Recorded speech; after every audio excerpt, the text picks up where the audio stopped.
ನಾನೊಂದು ಘಟನೆ ಹೇಳ್ಬೇಕು ಸ್ನೇಹಿತರೆ. ನಾನು ಬಹಳ ಹಿಂದೆ, ಸುಮಾರು 45 ವರ್ಷದ ಹಿಂದೆ ಏನೋ ಅಮೆರಿಕಕ್ಕೆ ಹೋಗಿದ್ದೆ ಮೊದಲೇ ಸಲ, 73-74ರಲ್ಲಿ. ಹೋದಾಗ ಅಲ್ಲಿ ಕ್ಯಾಲಿಫೋರ್ನಿಯಾ ಪ್ರದೇಶದಲ್ಲಿದ್ದೆ, ಲಾಸ್ ಆಂಜಲೀಸ್ ಅನ್ನುವಲ್ಲಿ. ನನ್ನ ಸ್ನೇಹಿತರು ಬಂದು ಅಮೆರಿಕ ತೋರ್ಸೋಣ ಬನ್ನಿ, ಸ್ವಲ್ಪ ಸುತ್ತಾಡ್ಕೊಂಬರೋಣ ಅಂದರು. ನಾನು ಫಸ್ಟ್ ಟೈಮ್ ಓದಿದ್ದು, ನೋಡಬೇಕು ಅಂತ ಆಸೆ ಇತ್ತು. ಎಲ್ಲಿ ಕರ್ಕೊಂಡು ಹೋದ್ರೆ ಗೊತ್ತಾ?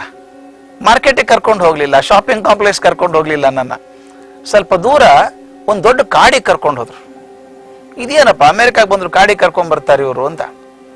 ಅದಕ್ಕೆ ಸೆಕ್ವಾಯ್ಸ್ ಅಂತ ಹೆಸರು. ದಯವಿಟ್ಟು ನೀವು ಗೂಗಲಲ್ಲಿ ಹೋಗಿ ನೋಡಿ ನಂತರ. ಸೆಕ್ವಾಯ್ಸ್ ಅಂತ, ಅದನ್ನ ಲೋಕಲ್ ಜನ ಸುಖಾಯ್ಸ್ ಅಂತಾರೆ. ಆ ಕಾಡಿಗೆ ಹೋದಾಗ ನಾನು ಸ್ವಲ್ಪ ಬೇಜಾರಾಯ್ತು, ಇದೇನಪ್ಪ ಕಾಡಿಗೆ ಬಂದ್ವಿ ಅಂತ. ಆದ್ರೆ ಒಳಗಡೆ ಹೋದ್ಮೇಲೆ ಹೇಳ್ತೀನಿ ಸ್ನೇಹಿತರೆ, ಅದೊಂದು ದೊಡ್ಡ ಅನುಭವ ನನಗಾದದ್ದು. ಆ ಕಾಡಲ್ಲಿ ಹೋದ್ರೆ ಏನ್ ಕಾಡು ಮಾಡಿದಾರ್ರಿ ಅವರು. ಒಂದು ಮರ ಕತ್ತರಿಸೋಕೆ ಪರ್ಮಿಷನ್ ಇಲ್ಲ. ನೀವತ್ತೇನಾದ್ರೂ ಗವರ್ನರ್ ಮನೆಗೆ, ರಾಷ್ಟ್ರಪತಿ ಮನೆಗೆ ಹೋಗೋದಾದ್ರೆ ನಿಮ್ ಜೇಬೆಲ್ಲ ತಪಾಸ್ ಮಾಡ್ತಾರೆ. ಎದಕ್ಕೆ? ಜೇಬಲ್ಲಿ ಏನಾದ್ರು ಆಯುಧ ಇದೆಯಾ ನಿಮಗೆ ಅಂತ ತಪಾಸ್ ಮಾಡ್ತಾರೆ. ಅಲ್ಲಿ ಕಾಡಿಗೆ ಹೋಗ್ಬೇಕಾದ್ರೆ ತಪಾಸ್ ಮಾಡ್ತಾರೆ.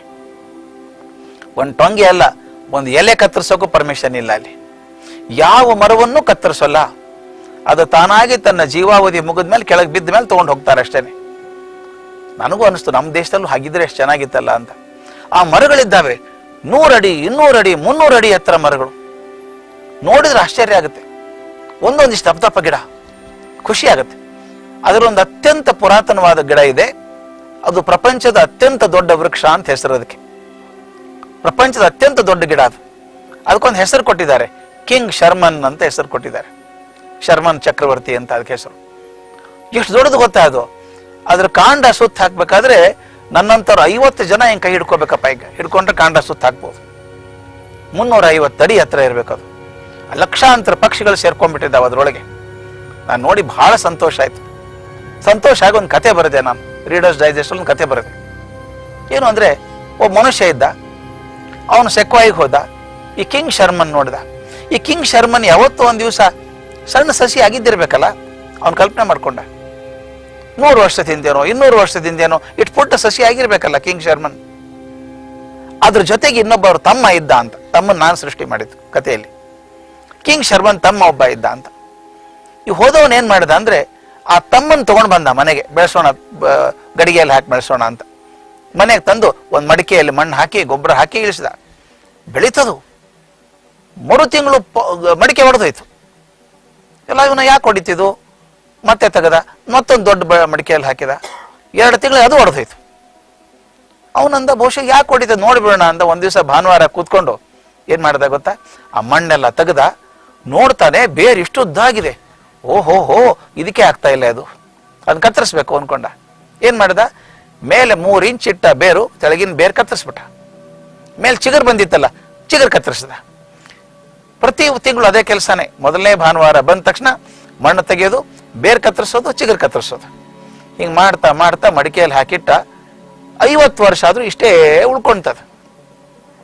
ನಮ್ಮ ಜಪಾನಿ ಭಾಷೆಯಲ್ಲಿ ಅದಕ್ಕೆ ಬಾನ್ಸಾಯ್ ಅಂತಾರೆ. ನನಗೂ ಬಾನ್ಸಾಯ್ ಬಹಳ ಇಷ್ಟ, ಅದ್ಮೇಲೆ ದ್ವೇಷ ಏನಿಲ್ಲ.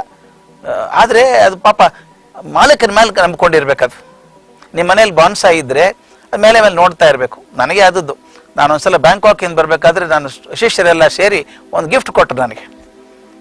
ನಾ ಮನೆಗೆ ಬಂದು ನಾನು ಹೆಂಡತಿಗೆ ಹೇಳಿದೆ, ಏನಿದೆ ನೋಡು ಗಿಫ್ಟಲ್ಲಿ ಅಂತ. ತೆಗೆದು, ಅಯ್ಯೋ ಒಂದು ಗಿಡ ಇದೆ ಒಳಗಡೆ ಅಂದ್ಲು. ಇಷ್ಟೇ ಗಿಡ, ದಾಳಿಂಬೆ ಗಿಡ. ಅದಕ್ಕೊಂದು ಚೀಟಿ ಅನಿಸಿದ್ದಾರೆ, ಇದು 56 ವರ್ಷದ ದಾಳಿಂಬೆ ಗಿಡ ಅಂತ.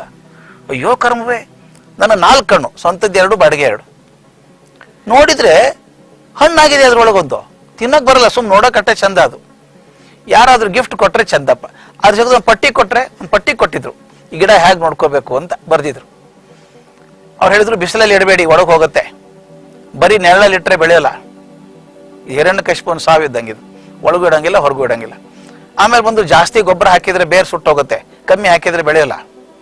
ಪ್ರತಿ ಭಾನುವಾರ 1 ತಿಂಗಳಿಗೊಮ್ಮೆ ಅದು ಬೇರ್ ಕತ್ತರಿಸ್ಬೇಕು, ಚಿಗುರು ಕತ್ತರಿಸ್ಬೇಕು, ಇದೆಲ್ಲ ಮಾಡ್ಕೋಬೇಕು ಅಂದ್ರು. ಯಾರಿಗಾರು ಕೊಟ್ಬಿಡಪ್ಪ ಇದನ್ನ ಅಂತ, ನೋಡ್ಕೊಳಕ್ಕಾಗಲ್ಲ ಇದು. ಯಾಕೆ ಹೇಳಿದೆ ಅಂದ್ರೆ, ಆ ಬಾನ್ಸಾಯ್ ಬದುಕಬೇಕಾದ್ರೆ ಒಬ್ಬ ಯಜಮಾನ ಬೇಕು, ನೋಡ್ಕೊಳಕ್ ಬೇಕು. ನೀವು ಮನೆ ಕೀಲಿ ಹಾಕೊಂಡು ಹೋಗ್ಬಿಟ್ರೆ 1 ತಿಂಗಳು ನೀವು ಬರೋದ್ರಲ್ಲಿ ಬಾನ್ಸಾಯ್ ಸತ್ತೋಗಿರುತ್ತೆ. ಆದ್ರೆ ಕಿಂಗ್ ಶರ್ಮನ್ ಏನಾಯ್ತು, ಅದ್ರ ಅಣ್ಣ ಇದ್ದಾನಲ್ಲ ಅಲ್ಲಿ, ಏನಾಯ್ತು? ಯಾರು ನೀರು ಹಾಕ್ತಾರ ಅದಕ್ಕೆ? ಯಾರು ನೀರು ಹಾಕೋದ್ ಬೇಕಾಗಿಲ್ಲ. ಅದು ಲಕ್ಷಾಂತರ ಪಕ್ಷಿಗಳಿಗೆ ಆಶ್ರಯ ಕೊಟ್ಟಿದೆ. ತೀರ್ಮಾನ ಮಾಡಿ ಮಕ್ಕಳೇ, ನೀವೇನಾಗಬೇಕು? ಬಾನ್ಸಾಯ್ ಆಗಬೇಕು, ಕಿಂಗ್ ಶರ್ಮನ್ ಆಗಬೇಕು? ಕಿಂಗ್ ಶರ್ಮನ್ ಆಗ್ಬೇಕಾದ್ರೆ ಬೇರೆ ಇದೆ. ಆತ್ಮವಿಶ್ವಾಸ ಇಲ್ಲದೆ ಕಿಂಗ್ ಶರ್ಮನ್ ಆಗೋಕ್ ಸಾಧ್ಯ ಇಲ್ಲ. ನೀವು ಯಾರ ಮೇಲೂ ಅವಲಂಬನ ಆಗ್ಬೇಕಾಗಿಲ್ಲ. ಆದ್ರೆ ಬಾನ್ಸಾಯ್ ಆದ್ರೆ ಯಾರೋ ಒಬ್ಬರು ನಿಮ್ಮನ್ನು ಕಾಪಾಡ್ಕೊಂಡೇ ಇರಬೇಕು, ನೋಡ್ಕೊಂಡೇ ಇರಬೇಕು, ಮತ್ತೊಬ್ಬರಿಗೆ ಪರಾವಲಂಬಿಯಾಗೇ ಬದುಕಬೇಕು.